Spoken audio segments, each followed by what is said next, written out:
Now coming to question number 2. While factorizing given polynomial using remainder factor theorem, a student finds that 2x plus 1 is a factor of this. So our given polynomial fx is equal to 2x cube plus 7x square plus 2x minus 3. सो अगर 2x plus 1 इसका factor है तो 2x plus 1 equal to 0. It means 2x is equal to -1, x is equal to -1/2. If we are substituting value -1/2 in place of x, then 2 -1/2 cube plus 7 -1/2 square plus 2 -1/2 and -3. तो solution के बाद आप इसको solve कीजिए. 2 into -1/8 plus 7 plus का ही आ जाएगा 4 minus 2 cancel 1 and -3. It means यहाँ पर भी आपके पास 4 आ जाएगा. तो -1/4 प्लस 7/4 एंड -4. तो एलसीएम लिया 4. 7 minus 1 is 6 minus 4 is 16. It means -10/4. It means not equal to 0. जो स्टूडेंट ने कैलकुलेट किया कि 2x plus 1 इसका फैक्टर है, तो A part is the student solution correct stating that 2x plus 1 is a factor of given polynomial. तो हमारा 0 के इक्वल आ ही नहीं रहा. इट मीन्स नहीं है. तो give valid reason for your answer, क्योंकि इसमें हम अगर फिल कर रहे हैं तो रिमाइंडर फैक्टर थ्योरम के हिसाब से हमारा रिमाइंडर 0 आना चाहिए अगर स्टूडेंट की कैलकुलेशन सही होती तो. हम इसके लिए चेक कैसे कर सकते हैं, और लास्ट में दिया वैलिड रीजन, ये हमारे पास आ जाएगा. हम शो कर देंगे इक्वल टू 0 नहीं आ रहा है.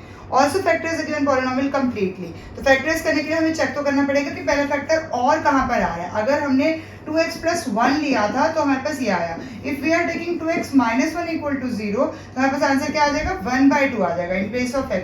तो सेम पॉलिनोमियल के अंदर हम 1/2 फिल करेंगे. 1/2 क्यूब 7 1/2 स्क्वायर प्लस 2 1/2 माइनस 3. तो पूरा कैलकुलेशन सेम रहेगा, बस सारे नंबर प्लस के आ जाएंगे आपके पास. अब इसमें कैलकुलेट कीजिए क्या आ रहा है आपके पास.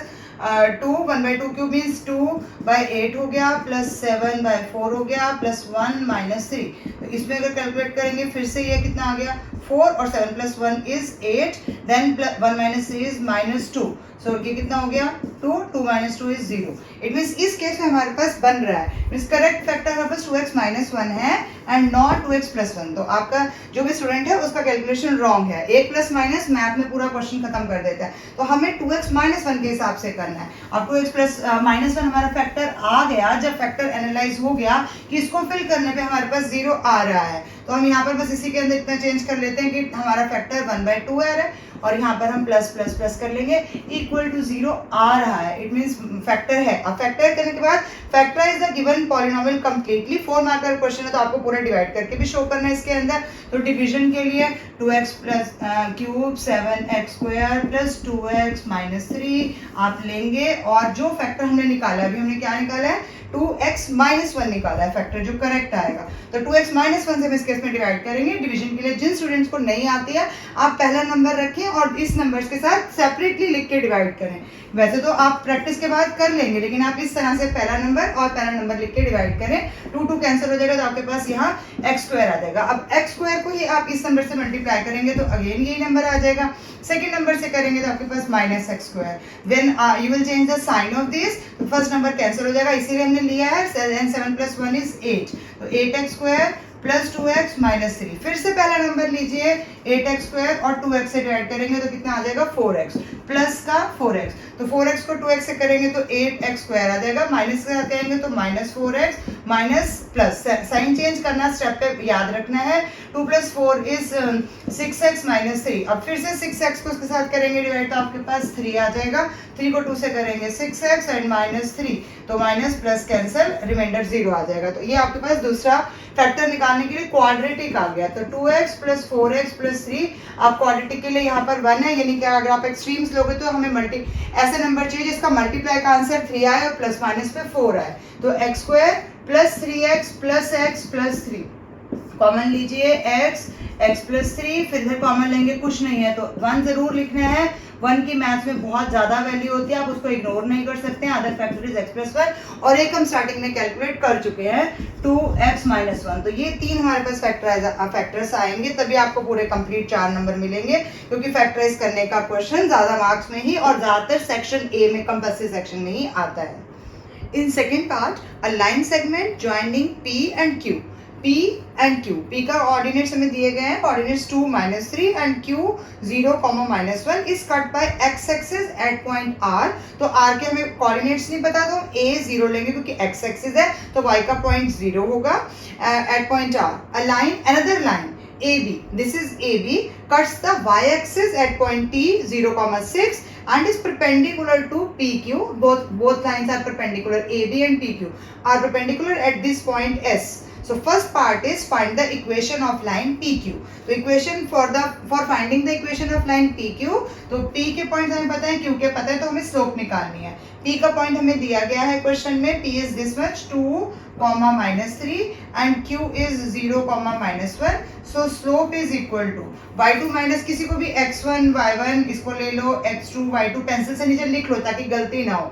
सो स्लोप के लिए y2 minus y1, it means -1 -3 तो +3 हो जाएगा और 0, -2, तो 3 - 1 is 2 and -2, it means slope कितना आ जाएगा हमारे पास -1। तो इस केस में स्लोप हमारे पास आ गया -1। Now equation of PQ, for finding the equation of PQ, it means slope ये है और वो किसी भी एक पॉइंट से पास कर रही है, या तो P या Q कोई भी एक पॉइंट को आप ले सकते हैं। जैसे हम इसको ले लेते हैं, तो y minus y1, y1 is -3, y minus y1 is equal to m and x minus x1 is 2।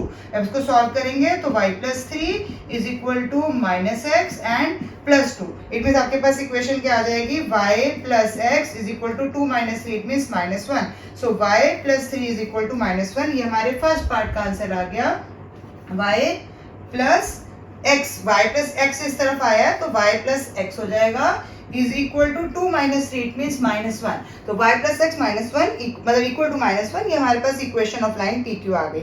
Now B part के लिए इक्वेशन ऑफ लाइन AB, तो इक्वेशन ऑफ लाइन AB के लिए हमें स्लोप चाहिए और हमें पता है कि AB इसके परपेंडिकुलर है और दो लाइंस की स्लोप अगर दी हुई है तो उसकी स्लोप कितनी हो जाएगी, m' कितनी हो जाएगी, माइनस करके हम उसका रेसिप्रोकल लेंगे। तो माइनस करके रेसिप्रोकल लेंगे तो कितना आ जाएगा, माइनस माइनस कैंसिल हो जाएगा, 1 आ जाएगा, तो स्लोप 1 आ जाएगा। अब AB की लेनी है, लेकिन AB के लिए हमारे पास पॉइंट कोई अलग से नहीं दिया गया, तो स्लोप आ गई। अब हमें पहले क्या करना पड़ेगा, हमें ये तो पता है कि AB लाइन किस पॉइंट से पास कर रही है, T 0,6, तो हम इसी पॉइंट को ले लेंगे जो हमारे लिए गिवन है यहाँ पर। तो क्या आंसर आ जाएगा, स्लोप के आ गया और पॉइंट हमारे पास यहाँ पर है T, तो हम पॉइंट स्लोप फॉर्म यूज कर रहे हैं, ये पॉइंट है और ये स्लोप है। तो y minus y1 is 6 is equal to m means 1 x minus 0। So y minus 6 is equal to x minus 0, it means y minus x is equal to 6 आ जाएगा। तो ये हमारे पास सेकेंड लाइन की इक्वेशन आ जाएगी, y minus x is equal to 6, ये हमारा सेकेंड इक्वेशन आ गया। नाउ थर्ड पार्ट की इक्वेशन ऑफ लाइन AB है ये। Third part, coordinates of point R and S। अब R और S के पॉइंट्स लेने के लिए हमें क्या क्या चाहिए होगा, R यहाँ पर टच कर रहा है तो R, इट मीन्स R किस पे लाई कर रहा है, ये जो हमारी PQ लाइन आ रही है, तो PQ लाइन पे अगर मैं इसी का जो हमने PQ की इक्वेशन निकाली थी, यानी कि हमारा फर्स्ट पार्ट, तो हम फर्स्ट इक्वेशन को लेंगे। फर्स्ट इक्वेशन हमारे पास जो आई थी, सबसे फर्स्ट इक्वेशन, यानी इट मीन्स ये वाला जो हमारे पास फर्स्ट इक्वेशन आया था, यानी कि PQ लाइन का, इस पर हम इस पॉइंट को जो हमने फाइंड करना है RA0 फिल कर देंगे। R का क्या है, A,0 फिल करेंगे तो कितना आ जाएगा यहाँ पर, यानी कि हमें y का पॉइंट को 0 बनाना है तो जो भी x आ जाएगा इस इक्वेशन में, जो कि PQ, क्योंकि उसने बोला कि PQ पे ही ये R पॉइंट लाई कर रहा है, तो y plus x is equal to -1 है, इट मीन्स यहाँ पर मैं y की जगह पे 0 फिल कर दूंगी, तो 0 plus x is equal to -1, तो x इज इक्वल टू -1 आ जाएगा।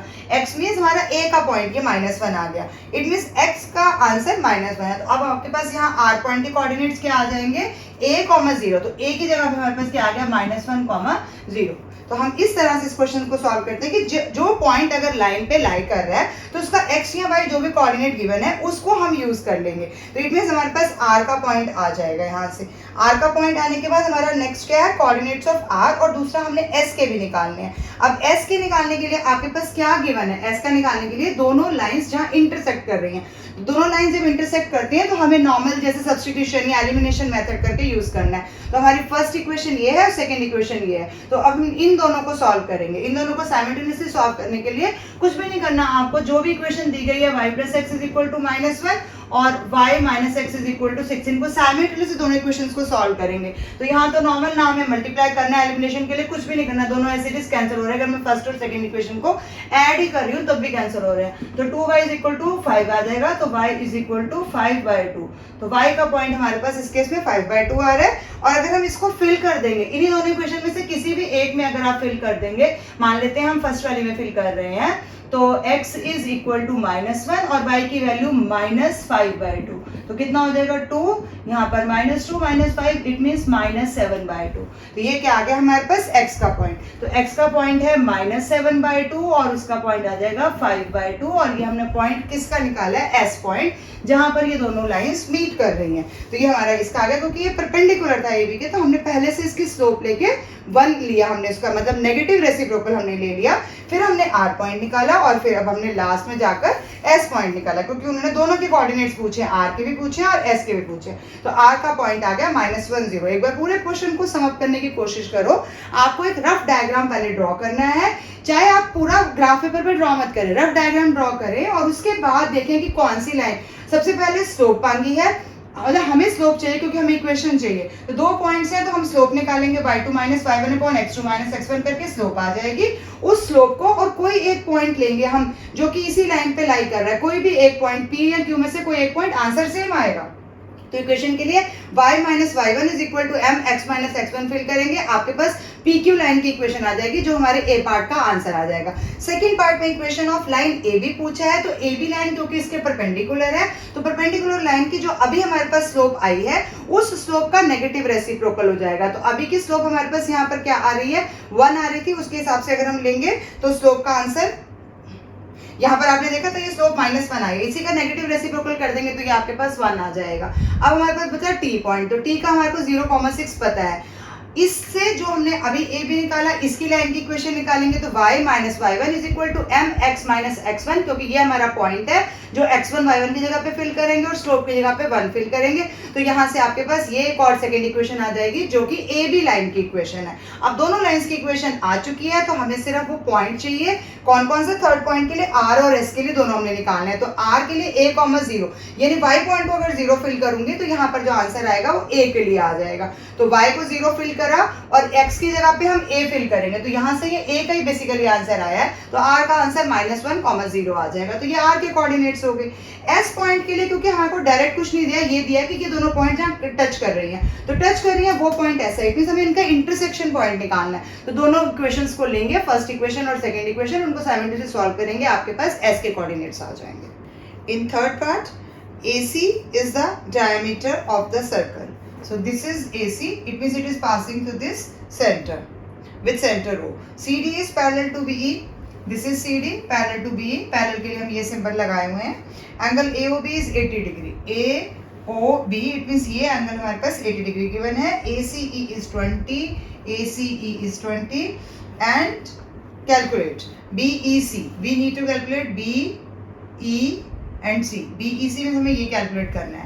अब यहाँ देखने की सेंटर का एंगल कितना बन रहा है, तो अभी फिर यहाँ पर ये स्ट्रेट लाइन है, ये 80 है, तो इट मींस यहाँ बचा हुआ कितना हो जाएगा, बचा हुआ इज 100, 180 - 80 इट मींस ये हमारे पास 100 आ जाएगा। तो 100 आ गया, इट मींस BCR सेंटर पे 100 डिग्री का एंगल बना रही है। तो angle BOC is equal to, आप शो कर देंगे यहाँ पर 180 - 80 it means 100 degree. So BOC is 100. So BOC is 100, तो BEC कितना हो जाएगा, it is half of 100, half of 100 50 degree. और आप क्या लिखेंगे इसमें, हर एक में आपने रीजन जरूर देना है, क्योंकि रीजन ना देने का भी आपके पास मार्क कट जाएगा। Angle and the centre is double of the angle made by the arc at any part of the circle. तो आपके पास दिया गया, इसमें रीजन भी आपके पास दिए गए हैं। At centre, angle at the centre is twice in the remaining segment, तो इतना रीजन आपने यहाँ पर जरूर देना है। सेकेंड पार्ट के लिए हमारा सिर्फ फर्स्ट पार्ट हुआ है अभी, ए पार्ट। अब सेकेंड पार्ट के लिए BCD हमने BCD का एंगल बताना है, तो BCD को पहले थोड़ा सा ज्वाइन कर देते हैं ताकि हम एंगल निकाल पाए। इसमें BCD से ज्वाइन ही था, डायग्राम में ही ज्वाइन है। सो BCD हमें ये एंगल बताना है। अब बताइए BCD के लिए हमको तीनों एंगल्स चाहिए, तो सबसे पहले हम ये लिख लेते हैं कि BCD किस किस का सम है। BCD के लिए BCA चाहिए प्लस ACE चाहिए, फिर इसके अलावा हमें ECD चाहिए। ECD भी चाहिए। अब देखेंगे कहाँ से कहाँ कौन से निकल सकता है। यहाँ पर ये एंगल BCA, पहले हमें सबसे पहले ये निकालना है। अब ये देखिए BA आर्क सेंटर पे 80 बना रही है, BA आर्क की है, BA आर्क सेंटर पे 80 बना रही है, तो BA आर्क जब यहाँ जाएगी तो कितना बनाएगी, तो यहाँ से आप रीजन लिख सकते हैं BCA का कितना हो जाएगा 80 का हाफ, इट मीन्स 40 डिग्री। और सेम यही थ्योरम आप लिखेंगे यहाँ पर कि angle at the centre is double. Next is ACE से डायरेक्टली 20 गिवन है। नाउ ECD, अब ECD के लिए हमारे पास कौन सा कॉन्सेप्ट लगेगा, ये दो पैरेलल लाइंस दी गई हैं और ये हमारे पास एक ट्रांसवर्सल की तरह आ रही है, या फिर आप इसमें दूसरा भी कॉन्सेप्ट लगा सकते हैं ऑल्टरनेट इंटीरियर एंगल का। तो ऑल्टरनेट इंटीरियर एंगल लगाएंगे तब भी आपके पास ये एंगल यहाँ से आ रहा है, हम ये ऑलरेडी निकाल चुके हैं। फर्स्ट पार्ट में हमने ये एंगल कितने का निकाला है 50 डिग्री का, ये 50 है तो इट मीन्स यहाँ पर ये एंगल कितना आ जाएगा, ये भी 50 आ जाएगा। तो यहाँ पर ये हमने 50 निकाल लिया, इट मीन्स ये तीनों एंगल मिलाकर हमारे पास कितना बन गया 110 डिग्री। तो 110 डिग्री का हमारे पास बी पार्ट आ गया। नाउ लास्ट पार्ट सी के लिए हमें क्या चाहिए, CED मीन्स ये एंगल जो ऊपर की तरफ जा रहा है ये एंगल चाहिए। अब CED के लिए आपका और क्या चीज बच गई है यहाँ पर, अगर हम देखेंगे तो ये पूरा का पूरा साइक्लिक क्वाड्रिलेटरल है, 4 corners lie on the circle. तो चारों एंगल्स अगर सर्कल पे, तो हमारा अपोजिट एंगल का सम कितना होना चाहिए 180 डिग्री होना चाहिए। साइक्लिक क्वाड्रिलेटरल है तो साइक्लिक क्वाड्रिलेटरल में अपोजिट एंगल्स का सम 180 होता है, ये हमें पता है। अब ये पूरा एंगल अभी हमने कितने का निकाला 180 का, तो इट मींस 180 में से अगर हम 110 माइनस कर दें 70 डिग्री की टोटल एंगल होना चाहिए, उसमें से भी 50 डिग्री तो ये निकल गया, इट मींस CED कितना हो जाएगा, CED का एंगल कितना हो गया, टोटल 70 था उसमें से 50 हो गया, माइनस तो 70 माइनस 50 इट मींस 20 डिग्री आपके पास लास्ट पार्ट का आंसर आ जाएगा 20 डिग्री। साइक्लिक क्वाड्रिलेटरल का नाम रेफर करना जरूरी है आपको यहाँ पर, तभी आप समझा पाएंगे अपने पॉइंट को। हर पॉइंट पे अगर आप रीजन देंगे ब्रैकेट में तभी आपका आंसर, आपको पूरे मार्क्स मिल पाएंगे, अदरवाइज इसमें नेगेटिव मार्किंग भी होती है। अगर आपने कहीं पर भी रीजन नहीं दिया, पूरा क्वेश्चन ठीक है, तो आपका -1 या -2 according to the marks of the question वो भी हो जाता है। Now question number 3, first part from chapter geometric progression, the first term is 24, it means A का आंसर 24 given है, and the fifth term is 8। Fifth term अब हमें पता है जीपी में हमारे पास क्या होता है TR, फिफ्थ टर्म लेनी है हमने, तो पहले आप इसको सिंपल लिख दीजिए कि T5 हमें फिफ्थ टर्म निकालनी है, तो AR5 - 1 इट मीन्स AR4 आ जाएगा, AR4 और उसकी वैल्यू हमें क्वेश्चन में कितनी है, फिफ्थ टर्म इज 8। हमें नाइन्थ टर्म निकालनी है, तो नाइन्थ टर्म हमारे पास क्या हो जाएगी, पहले हम R की वैल्यू निकाल लेते हैं, यहाँ से R की वैल्यू निकल जाएगी, R4 is equal to 8/A, A की वैल्यू 24 गिवन है, इट मीन्स 8 3 24 मीन्स 1/3, तो R4 का आंसर 1/3 है। इट मीन्स अगर मैं R² की वैल्यू निकाल के रखूं तो भी मेरे को पूरा कैलकुलेट करना पड़ेगा, बट अभी आई थिंक इसमें हमारी R4 as it is use हो जाएगी। तो आप इसका देखिए हमें 9 निकालनी है, तो T9 निकालना है, इट मीन्स AR9 - 1 इज 8, तो 8 हो गया। अब A की वैल्यू में आपको 24 गिवन है और R4 की वैल्यू हमारे पास फर्स्ट इक्वेशन से आ गई है, तो R4 का करके हम उसका स्क्वायर कर देंगे तो R80 हो जाएगा, तो इट मीन्स 24 हो गया और R4 की वैल्यू 1/3 है और उसका स्क्वायर मीन्स 3 यानी कि 2 बार आ जाएगा, तो 24 अपॉन हमारे पास क्या आंसर आ गया, एक बार तो कट ही जाएगा, 3 8 दा 24, तो 8/3, तो इट मीन्स आपके पास आंसर क्या आ जाएगा, इस केस में 8/3 हमारा आंसर आ जाएगा, जो कि इसकी 9th टर्म हो जाएगी। Next question from mensuration. Mensuration का इस साल का पेपर का क्वेश्चन भी आपने देखा था, बिल्कुल हट के अलग थीम पे था, जो आपको कहीं बुक्स में मिला भी नहीं होगा, हाँ लेकिन अच्छा रीजनिंग टाइप क्वेश्चन दिया गया था ताकि बच्चा थोड़ा सा दिमाग से उस क्वेश्चन को सॉल्व करने की कोशिश करे, ऐसे आप सिर्फ फॉर्मूला के बेस पे ना कर पाए। तो इसमें भी आपकी एप्लीकेशन भी है और इवेल्युएशन भी है। आपको सिलेंडर दिया गया है जो कि टिल्टेड है, तो सिलेंडर है जो कि टिल्टेड है, इस तरह से बनाया गया और उसमें लेवल दिया गया लिक्विड का इस तरह से। ऐसे ज़्यादा मुश्किल क्वेश्चन नहीं है, बट आपको थोड़े अलग अलग थीम के क्वेश्चन इस पर प्रैक्टिस करने पड़ेंगे। पेपर के ट्रेंड को देखते हुए आपको यही ध्यान रखना है कि हमें हर तरह से क्वेश्चन को करना है, तभी आप कर पाएंगे पेपर में क्वेश्चन इंटरप्रेट। ये 1 सेंटीमीटर है, 6 और 7 है, और tilted right circular cylinder vessel with base diameter 7 है, ये बेस का डायमीटर है जो कि 7 दिया गया है आपको। तो इट मीन्स रेडियस क्या हो जाएगा 7/2 आ गया. When placed vertically, the height of the liquid in the vessel is the mean of the two heights shown in the diagram. तो मीन आप सबको पता है, मीन कितना होता है दोनों का प्लस करके डिवाइडेड बाय 2. अब इस तरफ की हाइट हमारे पास 6 है, इस तरफ की हाइट हमारे पास 1 है, डिवाइडेड बाय 2 इट मींस 7/2. यहाँ आप 3.5 भी ले सकते हैं. तो ये हमारे पास क्या आ जाएगी मीन हाइट. इट मींस इससे हमें निकाला क्या है h इज इक्वल टू 7/2 और हमारे पास रेडियस भी 7/2 आ चुका है, ऑलरेडी आ चुका हुआ है. When placed vertically, ये आ गया आपके पास. Find the area of the wet surface when the cylinder is placed vertically on a horizontal surface. तो वेट सरफेस का एरिया कितना आ जाएगा. तो area of wet surface is equal to कितना लेते हैं हम सिलेंडर के केस में, क्या ले लेते हैं हम सिलेंडर का कर्व सरफेस एरिया भी लेते हैं और जितना आपके पास नीचे बॉटम जो टच हो रहा है, यानी कि एक सर्कुलर पोर्शन भी आपके पास इसमें साथ में आएगा. इट मींस 2πr² नीचे का बॉटम हो गया और 2πr है जो हमारा कर्व सरफेस एरिया हो रहा है. ये दो जो हमने कैलकुलेट करने हैं टोटल वेट सरफेस जहां तक गीला, और हाइट हम उतनी लेंगे जितना पानी आए, यानी कि 7/2 ले लेंगे. बस इन वैल्यूज को फिल कर ले. अगर इजी बनाना है तो पाई को कॉमन ले लेते हैं. r + 2h हमारे पास अंदर आ जाएगा. पाई की वैल्यू 22/7 है, r की वैल्यू 7/2 है. अगेन अंदर आप r की वैल्यू को फिल करेंगे 7/2 है प्लस 2 × 7/2 है. तो दोनों तरफ की वैल्यूज को कैलकुलेट करें. 7 7 कैंसिल हो जाएगा, यहाँ पर 11 आ गया बाहर की कैलकुलेशन का. अंदर आप लेंगे तो कितना आ जाएगा 7/2 प्लस 14/2 इट मींस 21/2. तो 11 × 21/2. अब इसको कैलकुलेट कर लेंगे. 21 को 11 से मल्टीप्लाई करेंगे तो आपके पास 21 और 21 यानी कि 231 डिवाइडेड बाय 2 आ जाएगा. डिवाइड करेंगे तो 1, डिवाइड करने के बाद यहाँ पर देखिए 1 3 है तो 1 आ गया फिर से, और फिर 5 आ गया 115.5. इतना आपके पास आंसर आ जाएगा. कंप्लीट करने के लिए क्योंकि हमने एरिया कैलकुलेट किया है तो सेंटीमीटर स्क्वायर भी लगाएंगे. तो 115.50 centimetre square. Now study the graph and answer each of the following. Write the coordinates of point A, B, C and D. So first of all this is our A point. X point इसका कितना आ जाएगा 3 और Y point is again 3. तो A के coordinates 3, 3. Now coming to B. B का X का point कितना है -2 और इसका Y का point कितना हो जाएगा 1. तो -2, 1. Coming to C. C is 3 and then Y is -1. 3 -1. Then D.